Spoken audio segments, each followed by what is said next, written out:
All right, so we have a few questions that the attendants have asked for you guys. So the first one is this. So why is partnership? Why do you guys think partnership is a very, very important and an essential part of the business? Who'd like to start? I think partnership is critical because, you know, you both live in the same house. If you're not working towards the same goal, you know, you've seen the people that they go to work, they go to home, you know, and they're both going their separate directions, and nothing really is getting accomplished. So two people working together is so powerful. It's good. I always say it's the special secret sauce. I know for us, with our partnership, Ian was amazing at 2 or 3 things, and I was good at everything else. And so if we didn't work together, we would have been a disaster. If it was just me, nothing would have ever gotten done or written or, you know, built. But if it wasn't for me, who knows what would have happened to what he was trying to build. And so why do I say that? Because there really is power in partnership. And so two people working together towards the same goals, the same vision, doing the same thing, it just is like exponential growth. There's just magic when it comes to building a team with both partners attending, right? Recruiting across with both partners there. And so just there's really something extra special when the partners are there together. It's like that special magic that happens. So that's why we Absolutely go with it. Go ahead. I think for Chris and I, exactly what Jessica said, but the one thing that I think help us end the discussions with purpose, you know, arguments, maybe some of you guys in partnerships have had one of those or two, was we sat down and identified each of our strengths. Like I sat down and I wrote out what I think Chris's strengths are and what I think my strengths are. And he did the same, and then we sat down with each other and we identified each of the roles each of us were going to play. And then that's when we really started meshing together as a partnership. Now then, the one caveat to that is if there's an area that I chose to take over, that meant he had to back off. Yep. Okay? That meant even if I didn't do it the same way he did, he had to back off. And the same with his areas. Awesome. I think for us, Jim, how do you feel, by the way, with all these beautiful women here? How do you feel right now? What's that? How do you feel right now, these amazing women here? I feel out of place great. a little bit. I mean, other than the pink shirt, I guess, you know, that might Good. help blend in. You and I, we're rocking up here this stage. Okay, go ahead. I'm sorry. Right? Take my hat off, and now we're really rocking it, right? Guys. I think for us, you know, as far as our partnership goes, there was a lot of things when we first started out, you know, having 2 young kids.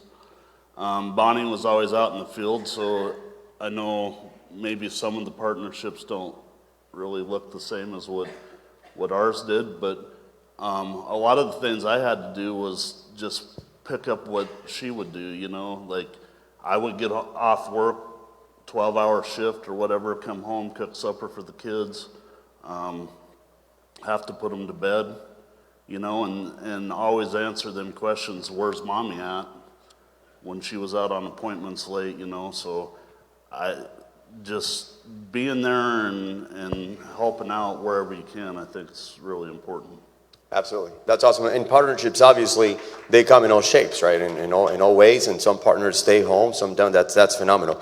How about non-supported partner? Now, I know none of you wear that ever, Jessica.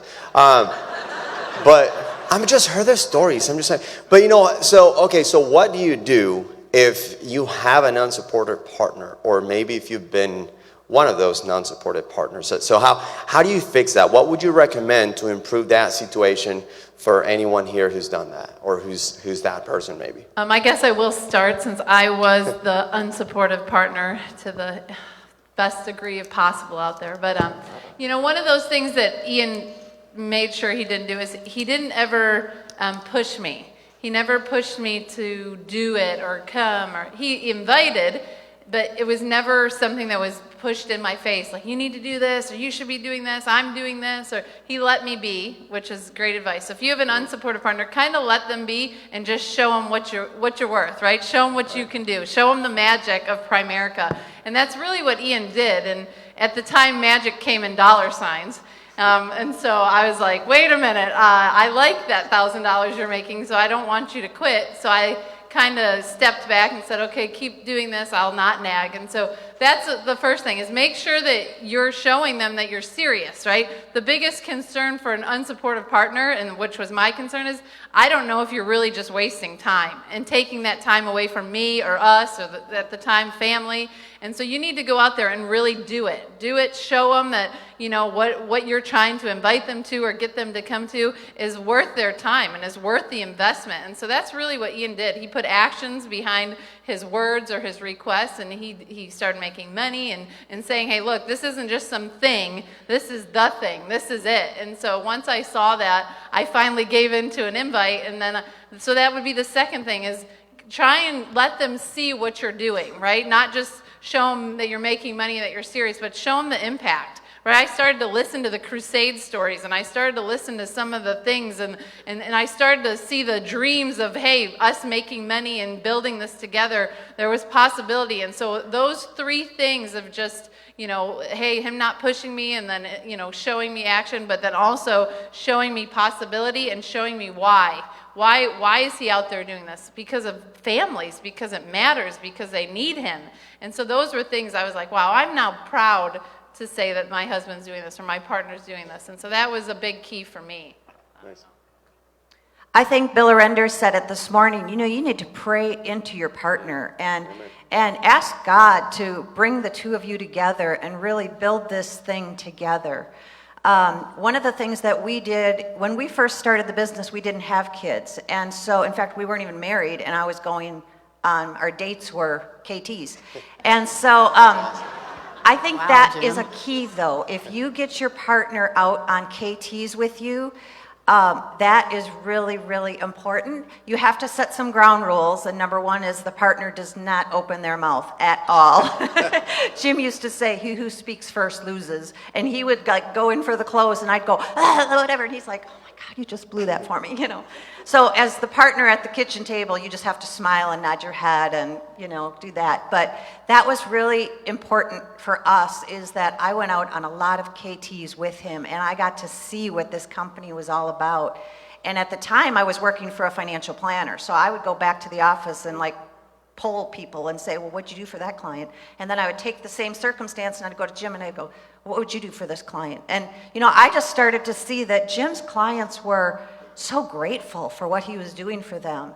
And the financial planner, you know, they were getting charged $100 an hour, so you're pretty much going to do what the guy says. And they were just like, thank you very much, goodbye. And it started to really hit my heart and go, this company is something special and people need to see us.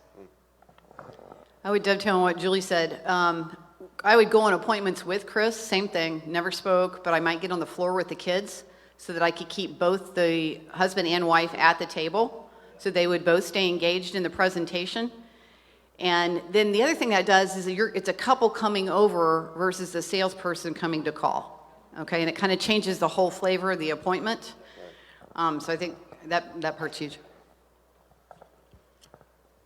Yeah, I mean, just, well, say the question again, please. So if you have an unsupportive partner out there, Oh, yeah. right? So what would you recommend that would be some good things for them to do? Gotcha. Yeah, one of the things that we do is we do a lot of dinners. Like when we get people licensed, we take them to dinner.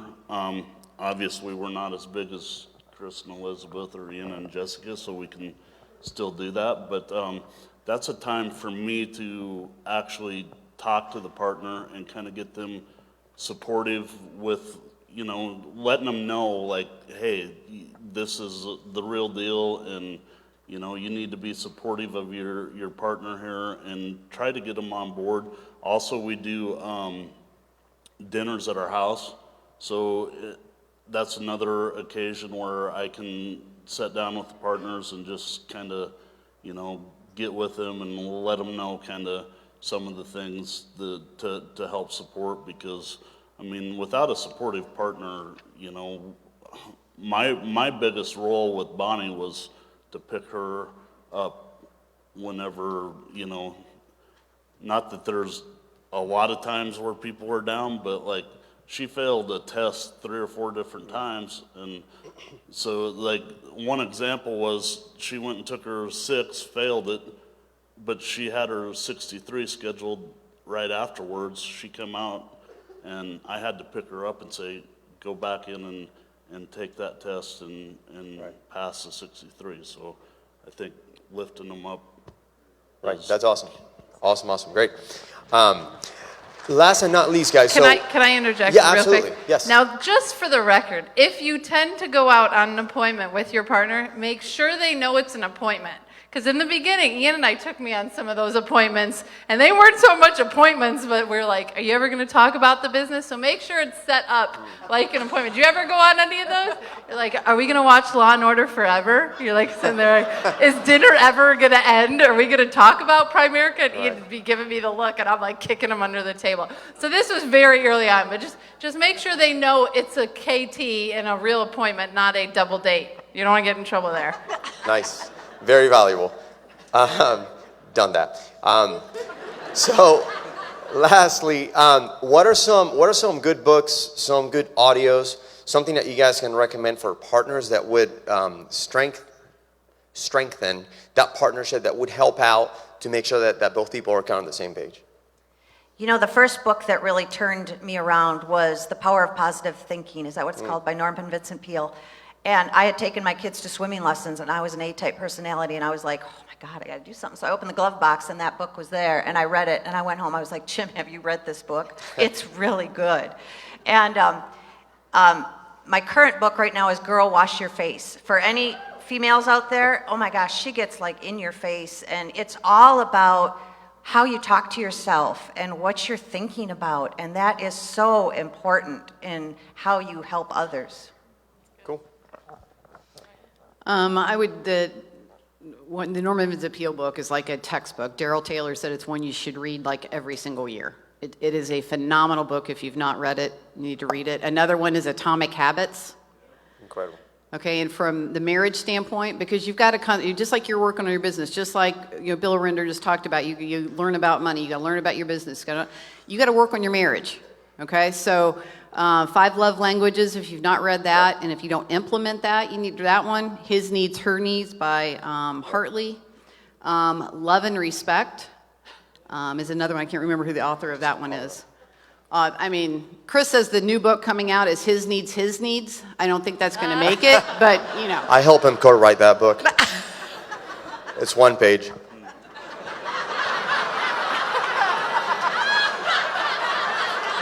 Sorry. She just stuck to it. 5 Love Languages, awesome. The Love and Respect, awesome. Those are some of Ian and I's favorite. Which, if you think Girl, Wash Your Face is good, Girl, Stop Apologizing is even better. It's way more business focused even than the personal focus. I like that one much better. Gosh, we could go on and on, but those are all good ones. Do you have any to add? What you say when you talk to yourself, I think, was a big one for me. That's one of the first ones I ever read.